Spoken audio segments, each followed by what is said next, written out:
em seus lares o programa Quarta Dimensão, redetvm.com.br, a maior e melhor cobertura local.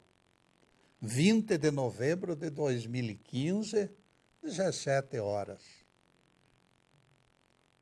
A Bíblia diz que somente após comer os frutos da árvore da ciência, Adão e Eva perceberam que estavam nus. Eles tinham vivido simbolicamente míopes da falta de inteligência, de percepção. E naquele dia despertaram, após comerem os frutos. Assustados com a descoberta, com folhas eles se cobriram. Vejam, meus caros, que existem a miopia dos olhos, da mente e da inteligência, a miopia dos ingratos e dos preguiçosos, que não enxergam com perfeição as coisas. Mas a pior de todas as miopias é a miopia do coração. Esta ninguém pode esconder, por maiores que fossem as folhas das nossas árvores. Nossos amigos Stefan e João Luiz comandam a parte operacional deste programa. Com eles na técnica, temos a certeza de que tudo correrá bem. O tema de hoje será: miopia do coração é pior. De repente, as coisas acontecem, suscitando surpresas agradáveis e desagradáveis. Num abrir e fechar de olhos, podemos ser surpreendidos. Embora perplexos, teremos que conviver com formas diferenciadas de imprevistos. Este mundo nos diverte, assusta e surpreende. Eu já vi na televisão insetos com semelhança fantástica de folha verde para enganar predadores. Para aumento de autenticidade, algumas folhas apareciam roídas para completar o disfarce. Força consciente da natureza elabora a ilusão de ótica? É uma pergunta. Como camaleões, aqueles insetos se integravam ao cenário, confundidos com o ramo verde. Autêntico ilusionismo. Seria necessária atenção redobrada para perceber o corpo do inseto. Tudo não passava de enganação, mas enganação inteligente. Também o bicho homem, algumas vezes, se vale destes expedientes para criar ilusões de ótica e ludibriar os outros. Jesus, que não era bobo, nem se deixava enganar, flagrou algumas das artimanhas. As palavras do nosso rabi devassam a falsidade. Acautelai-vos dos falsos profetas, que se disfarçam de ovelhas e que são lobos travestidos para roubar. Palavras de Jesus em Mateus 7, versículo 15. Lobos vorazes simulam tudo que agrada aos interlocutores, com secreta intenção de enganá-los. Suavizam a agitação da cobiça, no momento que calculam prováveis contribuições. Ninguém se iluda com sorrisinhos marotos, cuidado. O nosso Rabi jamais deixou de flagrar interesseiros hipócritas. O mestre os censurava para que não alegassem falta de aviso. Com absoluta clareza, Jesus profetizou: muitos naquele dia irão dizer: Senhor, Senhor, porventura não profetizamos em teu nome, e em teu nome não expulsamos demônios, e em teu nome não fizemos tantos milagres? Mateus 7, versículo 22. Profecias, exorcismos e prodígios são carismas que os espíritos se comprometem a exercer desinteressadamente antes de reencarnar. Mau uso do livre-arbítrio pela cobiça do reencarnado, entretanto, coloca por terra a essência do carisma em troca de dinheiro.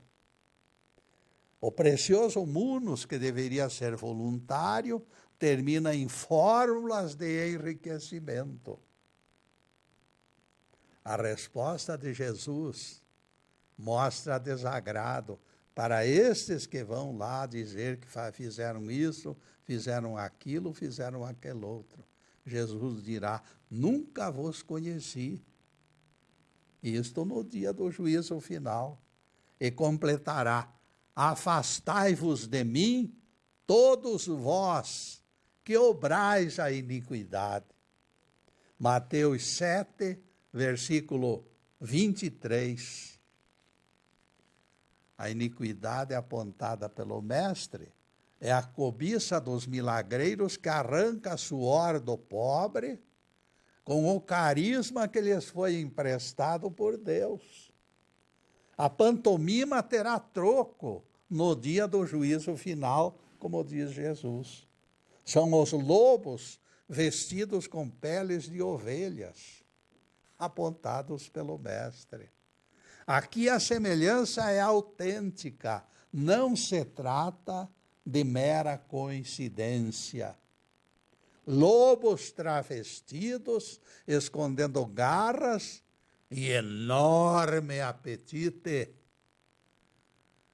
É como Jesus explicou: nem todo o que me diz Senhor, Senhor, entrará no reino dos céus, mas somente quem faz a vontade de meu Pai. Mateus 7, versículo 21. E a cobiça não é a vontade de Deus, nunca foi. Quem arrecada compulsivamente vai pagar caro. Nos seus primeiros tempos, a televisão era improvisada e aconteciam gafes homéricas. Um dos canais apresentou o filme épico, usando o submarino de brinquedo, flutuando num tanque do próprio estúdio, como se fosse aquela embarcação solta no mar. Pouco antes da apresentação, o tanque servira numa aula de história natural e fora colocado no tanque uma tartaruga viva. Estava nadando ali naquela água. E a tartaruga foi esquecida no tanque. No auge das aventuras do capitão, num close do mar, eis que a tartaruga apareceu na tela. E daí? Aquele bicho focalizado de perto possuía todas as características de verdadeiro monstro. O comentarista do estúdio não perdeu a pose. De improviso ele gritou, fazendo um gesto de estudada surpresa: eis que se confirma a lendária existência da cobra das Astúrias, que há séculos vem sendo procurada. Hoje nós a encontramos. Isto é um fato histórico, senhoras e senhores. O diretor de cena foi feliz no improviso, salvando o espetáculo. Os telespectadores que desconheciam as dificuldades de programação ao vivo aplaudiram. As crianças adoraram. A cobra das Astúrias finalmente fora encontrada naquele estúdio. A improvisação feita no Vai da Valsa, de cochilo dos programadores, deu certo. Se pertencesse ao roteiro, não ficaria tão original e tão aplaudida. As crianças vibraram. Favorecida pelas câmeras de televisão, aquela tartaruga alcançara sem querer a saga e as proporções de monstro pré-histórico. Não há como negar que vivemos planeta onde imagens enganosas são aceitas como verdadeiros.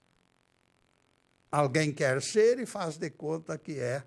Outros são e disfarçam porque detestam aparecer. A camuflagem se entranhou no tecido da sociedade. Não basta que alguém fale isto ou aquilo. Será necessário, em primeiro lugar, que conheçamos as verdadeiras intenções do gajo. No fim das contas, poderemos estar entendendo tudo errado. Por quê?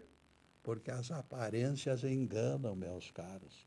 E nesta aparência enganosa, nós vamos fazer um ponto, uma interrupção em nosso programa para os comerciais do canal, mas é um instantinho só.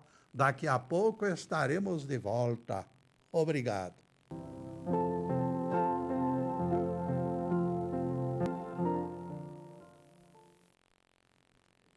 E já estamos no segundo bloco do programa Quarta Dimensão. E por gentileza do Stefan, o nosso site já está na telinha. E nós convidamos vocês para visitá-lo. E saibam que esta semana temos novidades. Meu neto Ricardo colocou a palestra Caretas ao Espelho, que já está à disposição de vocês. Vocês vão ler essa palestra e na próxima sexta-feira nós vamos interpretar este tema aqui, diante desta câmera. Obrigado ao Ricardo, meu neto, e ao Stefan, que colocou o nosso site para alertar vocês, para que estejam ao corrente daquilo que se encontra no site. E agora continuaremos o nosso tema de hoje. Miopia do coração é pior.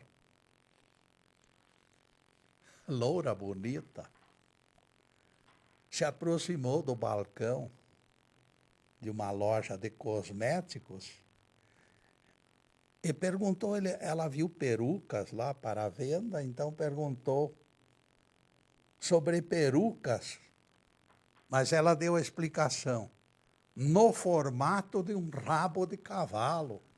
Estranho. O funcionário mostrou o estoque selecionando duas que combinavam com os seus cabelos. Prefiro esta aqui, a marrom, disse a moça.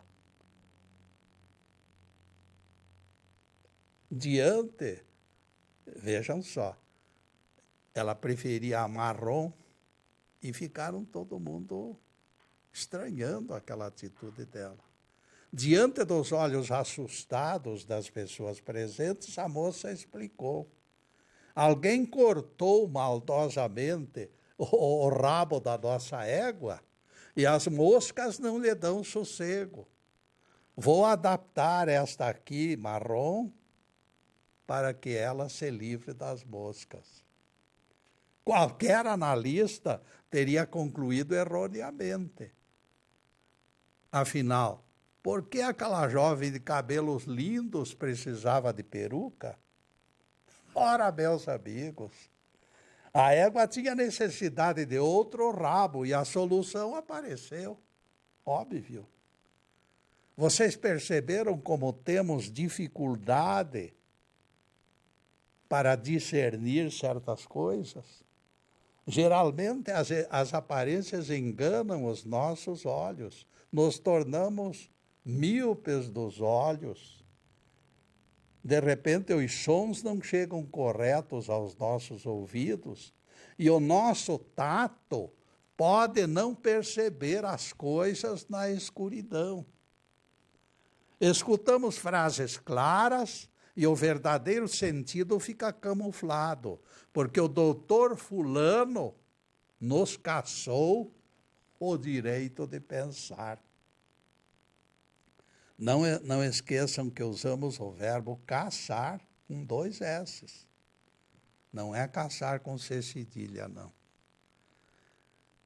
Um exemplo clássico desta usurpação do direito de interpretar, nós encontramos no Evangelho.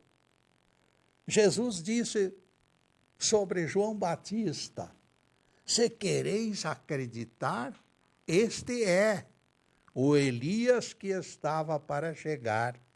Ouça quem tem ouvidos de ouvir. Mateus 11, versículos 14 e 15. A Bíblia fala com clareza, mas a teologia usa todas as armas para modificar o sentido da frase. Os catedráticos argumentam que o Batista negou ser Elias. É verdade que João Batista disse que não era Elias, isso eu confirmo, é verdade, o Evangelho diz isso. Jesus, porém, disse que ele era Elias. Em qual deles nós devemos acreditar? No João Batista? Nos teólogos que atestam essa inverdade baseado na palavra do Batista, ou em Jesus? De minha parte, é disparado. Eu acredito em Jesus, porque ele é superior a João Batista. Estou me apoiando nas palavras de Jesus, portanto, quando defendo que o Batista é reencarnação de Elias. A Bíblia se expressa com clareza. Nunca esperamos concordância dos teólogos, porque a reencarnação dispensa muletas. E eles preferem fiéis, submissos e carentes, se arrastando diante da autoridade deles. Quando todos acreditarem na reencarnação, as mordomias terminarão. O adepto aprenderá que a moeda de troca com Deus é a retidão de caráter. Sacerdotes, ao invés de dirigir cerimônias, ministrarão aulas como professores. E os templos abrigarão alunos como escolas. Aliás, a propósito de templos, o apóstolo Paulo, num momento de grande lucidez, falou sobre eles. O Deus que fez o mundo não habita em templos construídos pelas mãos humanas. Palavras de Paulo em Atos 17, versículo 24. Essas palavras de Paulo são conclusivas. Ele não queria ver o cristianismo mofando em elefantes brancos. Ele não desejava que a singeleza do Evangelho fosse entronizada em grotesca imitação dos templos do paganismo, o templo a Júpiter, a Minerva e a todos aqueles deuses da Grécia, do Egito, de Roma. Não, ele não queria isto. Valerá a pena nos ligarmos com a realidade, minha gente. Permaneçamos de olhos abertos e ouvidos atentos. Não esqueçam, qualquer vacilação e o cachimbo cai.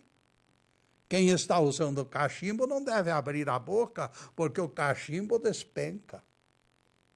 Aliás, a propósito, existem certas pessoas cujo silêncio é de utilidade pública. São muito sábias quando permanecem de boca fechada. Elas ficam muito mais sábias quando não falam. Alhures, eu escutei frase que me surpreendeu pela absoluta falta de lógica e de nexo. Vejam o que disse a figurinha. Eu gostaria de aprender braille, e completou: assim eu conseguiria ler livros para os cegos. Vocês perceberam? Que fazer com alguém que emite opinião deste tipo? O certo será guardar certa distância para não ser atingido por um coice. Existem animais usando roupas de gente, meus caros, cuidado. Frederico Menezes era um daqueles coronéis do sertão que se gabava de nunca levar desaforo para casa. Carregava o pau de fogo até no banheiro, quando tomava banho. Frederico Menezes era homem violento. Ao entardecer de um sábado, ele saiu pelo bosque solitário, pensando na vida. Frederico Menezes era míope dos olhos, este era dos olhos. De repente percebeu o vulto de alguém que se aproximava. Opa, alguém vem vindo. Ele esquecera óculos, mas conseguia ver a imagem de homem caminhando na sua direção com ares suspeitos. O vulto do homem ele olhava e via, sem óculos. Imediatamente todas as campainhas da cautela soaram. Alto lá, gritou Frederico, com voz altissonante, e avisou: eu estou armado. O forasteiro não interrompeu a aproximação e nada disse. Com toda a certeza se tratava de marginal. Imaginou Frederico, ele está esperando que eu saque a arma para me atingir.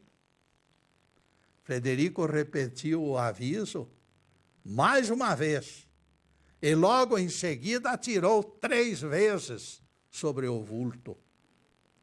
A vítima tombou no mesmo instante. Morreu minutos depois, nos braços do tio Frederico. A vítima era quase menino, não portava arma alguma. Deficiente auditivo, ele não escutara as ameaças do tio. Frederico não enxergara direito e o seu sobrinho nada ouvira. Por isso continuara caminhando para abraçar o parente. O fazendeiro sem óculos não reconhecera o sobrinho que prometera visitá-lo. Bastaram alguns minutos desatentos e 2 vidas foram estragadas por deficiências da visão e dos ouvidos. O nosso tema então se justifica. Miopia do coração é pior. Se tio Frederico não fosse míope do coração, também tamanha tragédia não ocorreria. E neste ocorreria, meus caros, nós vamos fazer mais uma pequena interrupção em nosso programa para os comerciais do canal, mas é um instantinho só. Daqui a pouco estaremos de volta. Obrigado.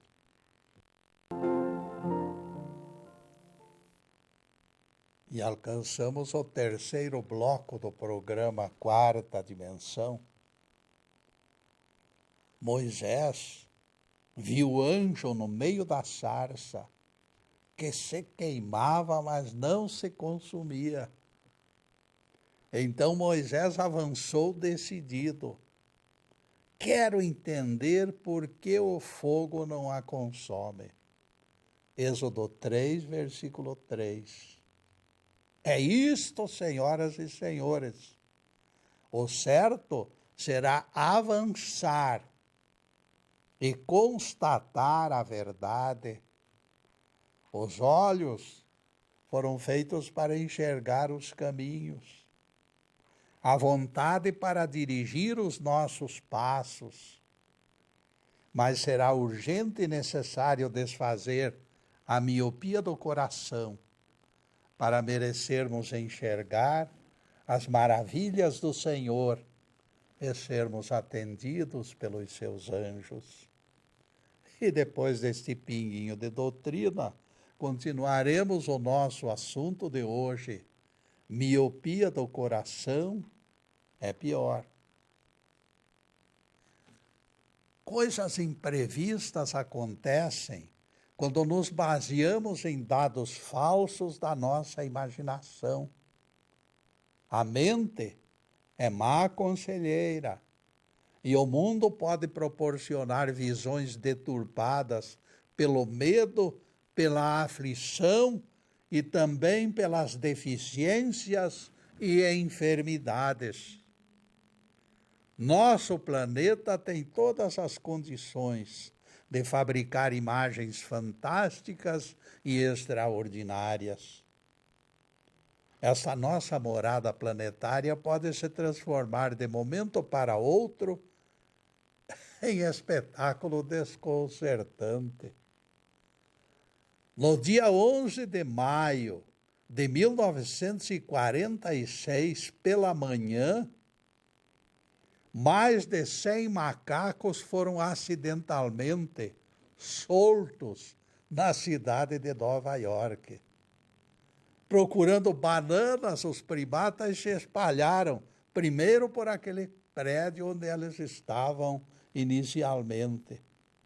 40 deles apareceram no saguão onde se encontrava o senhor Chester Gordon. Imediatamente invadiram a seção de frutas, onde a maior bagunça aconteceu. Gordon teve a feliz ideia de tentar prendê-los, fechando as saídas, como se fosse possível controlar aquela centena de macacos soltos. Mesmo que ele chamasse os bombeiros, não seria atendido. Sabem por quê? Porque no quartel da corporação, 10 macacos tomavam banhos de chuveiro. Durante 35 minutos, os soldados do fogo correram atrás dos bichos por dentro e por baixo do caminhão de atendimento. O telefone tocava a todo o tempo. Quando o carro dos bombeiros foi acionado, eles não conseguiram sair porque dezenas de macacos assumiram os papéis de carona. Estavam pendurados por toda parte.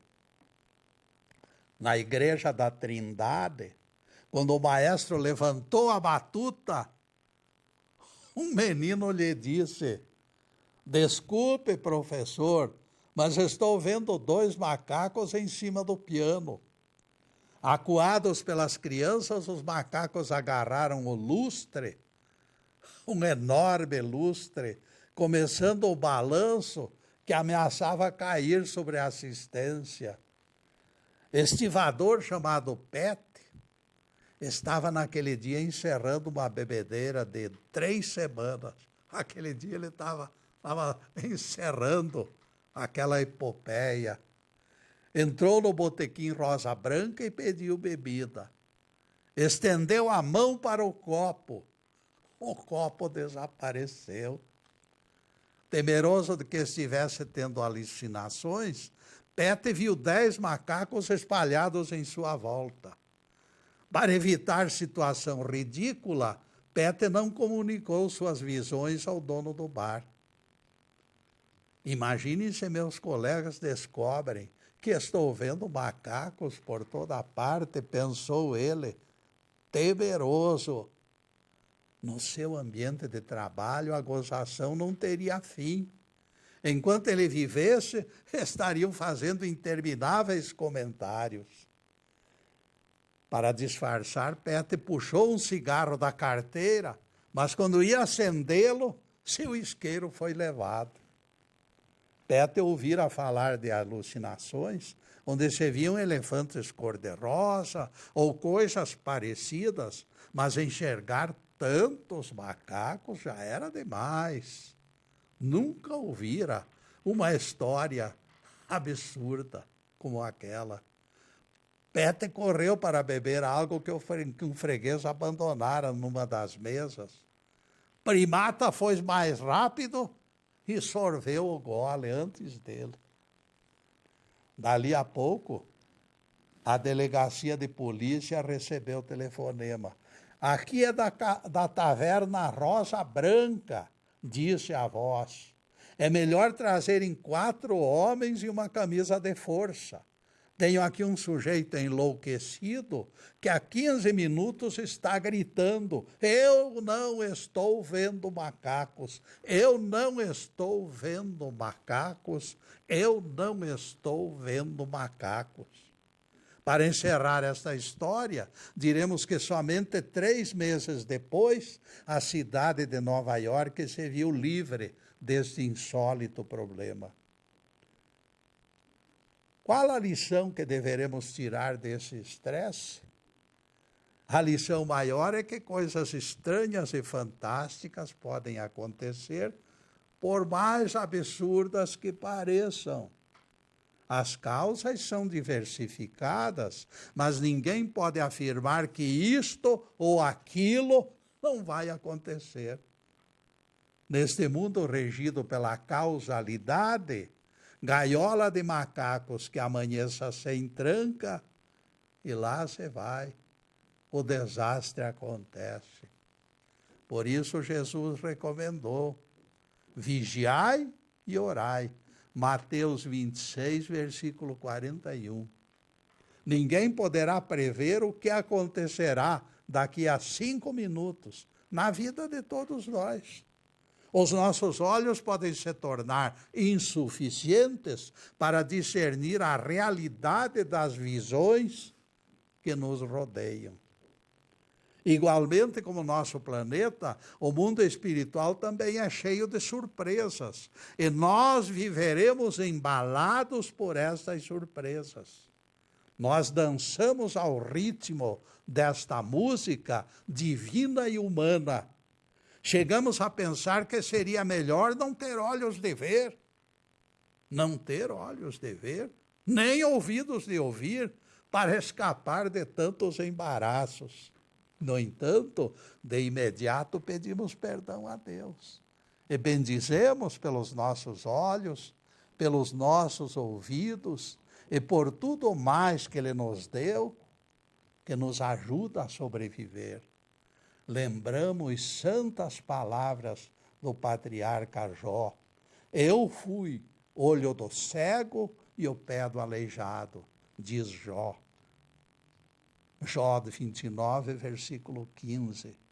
Os que me ouviam esperavam a minha sentença e estavam atentos ao meu conselho. Jó 29, versículo 21. Abrir o Evangelho e divulgar as palavras do Mestre será cada vez mais importante neste mundo conturbado em que vivemos. Espalhar esclarecimentos sobre as dificuldades das Escrituras, explicar mistérios como fizeram os profetas, emprestar os nossos olhos, nossos pés, o nosso pensamento, como fazia Jó antes da grande provação. Jesus disse para Nicodemos: em verdade te digo, se alguém não nascer de novo, não pode ver o reino de Deus. João 3, versículo 3. Nicodemos é embaraçado Confuso, custava crer numa revelação tão transcendente. Nicodemos passou as mãos pelo cabelo, deixou o pensamento divagar, ergueu-se e sentou novamente indeciso. Permaneceu longo tempo refletindo, confuso e perplexo. Muito tempo depois perguntou a Jesus: esta pergunta, porém, eu não vou dar agora, não. Esta pergunta só no próximo bloco, porque agora nós vamos fazer uma interrupção em nosso programa para os comerciais do canal, mas é um instantinho só. Daqui a pouco estaremos de volta. Obrigado.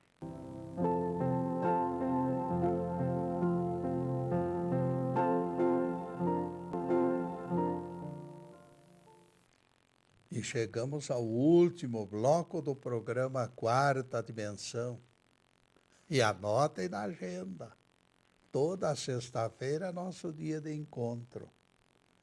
Na próxima sexta-feira, 27 de novembro de 2015, abordaremos outro tema ligado às Escrituras: caretas ao espelho.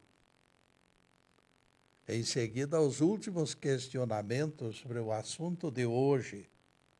Miopia do coração é pior.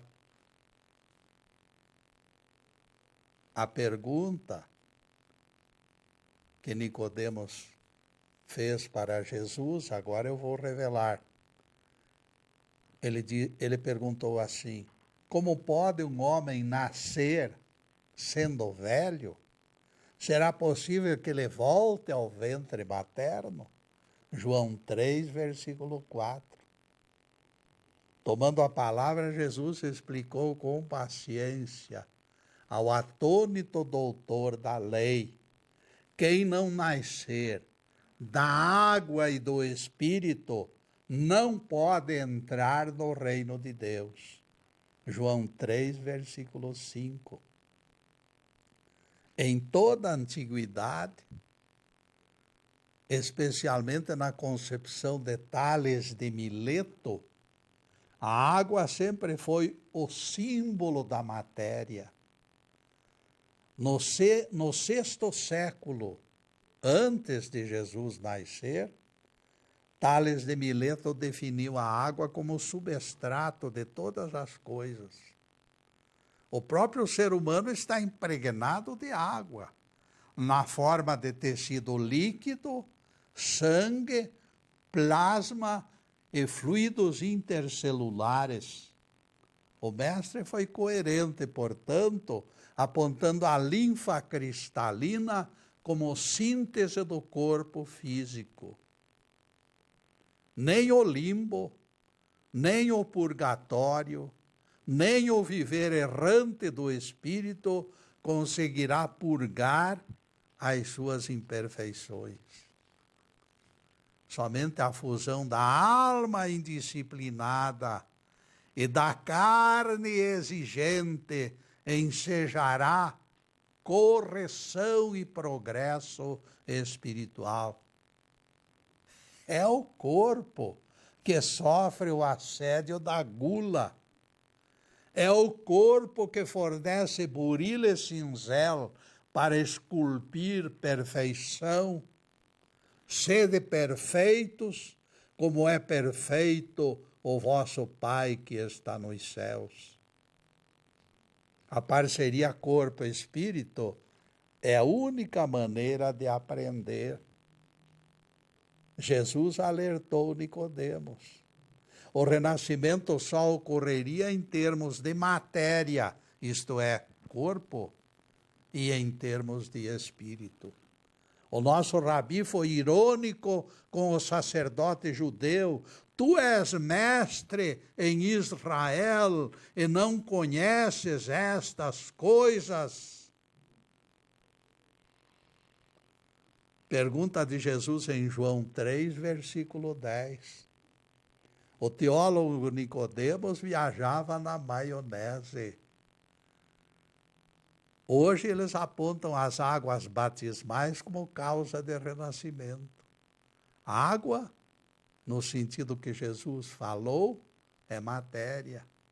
Sem matéria não há progresso, porque um espírito não sofre fome, não sofre sede, não sofre dor, não sofre coisa alguma. Então ele não pode suscitar alguma coisa que progrida, que avance, que entenda a lição da vida.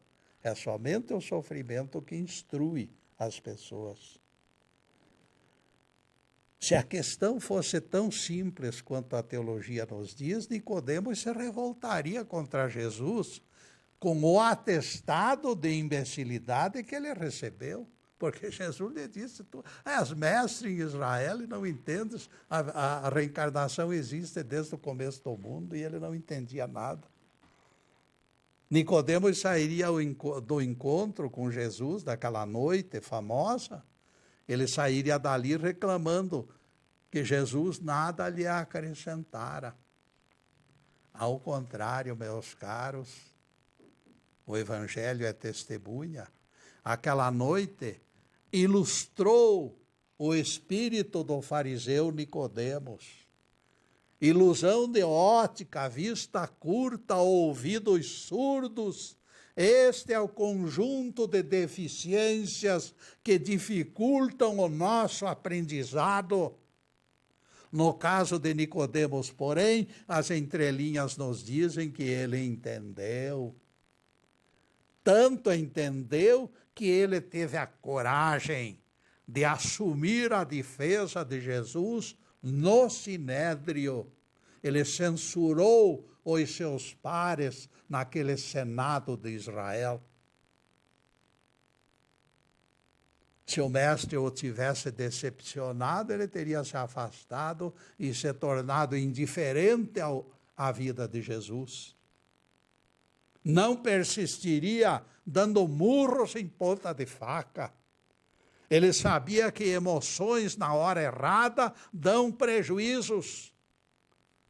Vamos contar uma historiazinha que define isso aqui, meus caros.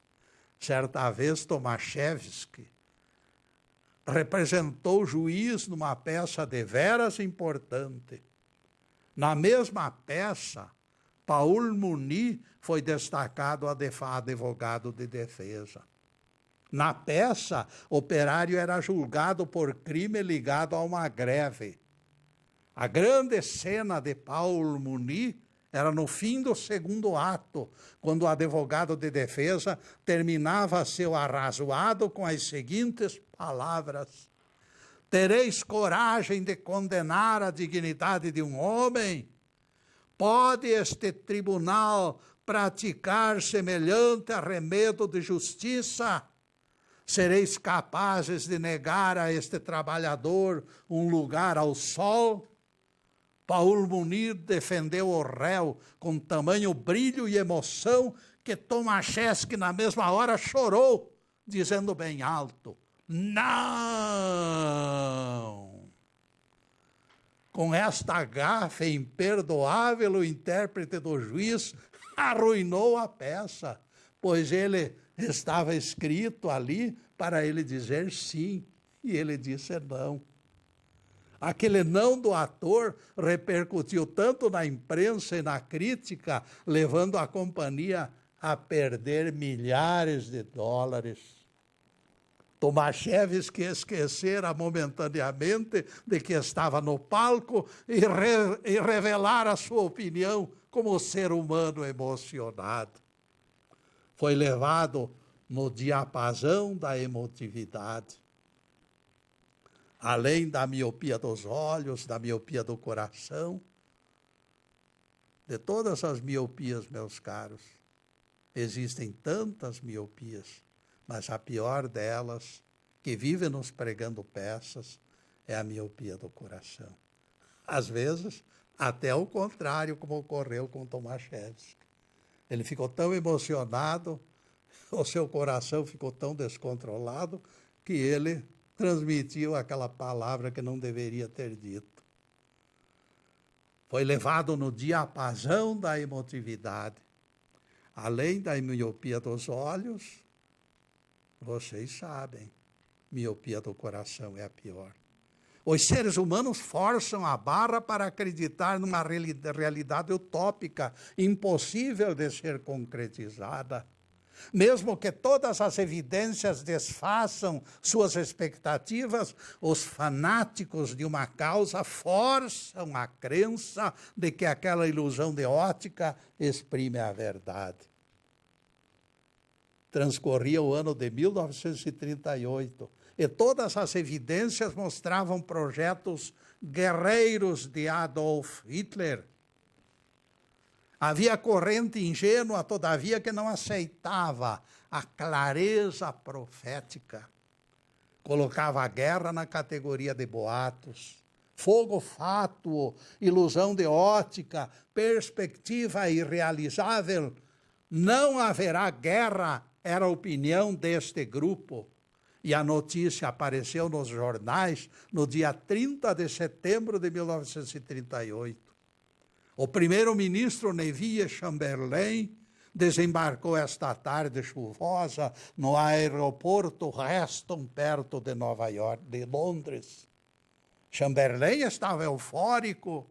Ele mostrou a folha de papel ao povo e gritou: "Paz!" exclamou Chamberlain exultante.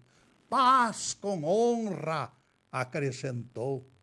O papel que ele apresentou ao povo era um pacto assinado às 2h da madrugada em Munique por Chamberlain, Daladier, Hitler e Mussolini. Estava selado naquele papel que a guerra não iria mais acontecer. Hoje, meus caros, nós sabemos que aquela guerra aconteceu. A expectativa da paz fora a ilusão de ótica. Mais uma vez, a previsão não corresponder aos fatos. Existem maliciosos personagens que sabem lograr os outros. Existem ingênuos personagens que aceitam histórias de fadas. Uns e outros formam a raça humana que anseia por dias melhores depois de tantos milhões de anos de aprendizado. Oxalá possamos dizer brevemente, sem nenhuma dúvida, que todas as guerras acabaram, que a síndrome desta miopia que invade o coração do homem desapareça da terra. Louvado seja Deus. Que o Senhor nos abençoe e nos guarde, que o Senhor faça resplandecer o seu rosto sobre nós e tenha misericórdia de nós. Que o Senhor sobre nós levante o seu rosto e nos dê a paz. Louvado seja o nosso querido Deus Pai. Louvado seja o santo nome de Jesus, o nosso Cristo. Obrigado, Deus. Na próxima sexta-feira, meus caros, estaremos aqui, 27 de novembro de 2015, estaremos aqui com uma nova palestra, Caretas ao Espelho. Convidamos todos vocês. E só nos resta dizer muito obrigado pelo adiantado da hora. Que Deus abençoe a todos e que haja paz e alegria nos corações, mas acima de tudo, muito amor. Obrigado, meus amigos, e boa noite.